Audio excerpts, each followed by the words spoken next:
Today we're talking about MON Coin and whether it's dumping or gearing up for something big. Right now the market is showing volatility across a lot of altcoins, and MON is no exception.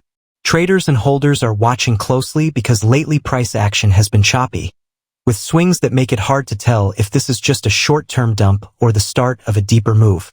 In crypto, especially with newer or smaller cap coins like MON, sentiment can shift fast.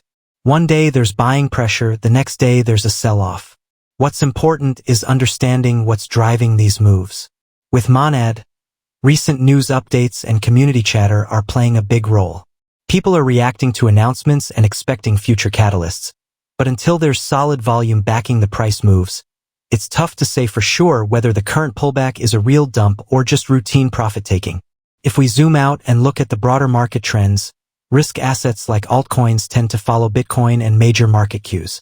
When Bitcoin stabilizes and big cap alts start showing strength, speculative coins often catch a lift.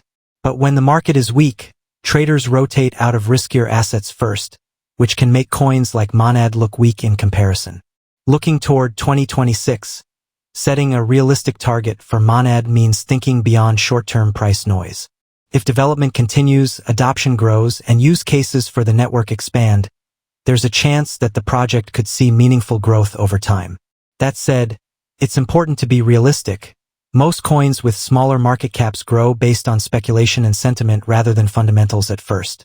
So targets for 2026 should factor in market conditions, community involvement, and real utility development. If you found this update helpful, like the video, subscribe, and stay tuned because we'll bring you the latest MON news and market targets for 2026 as soon as they drop.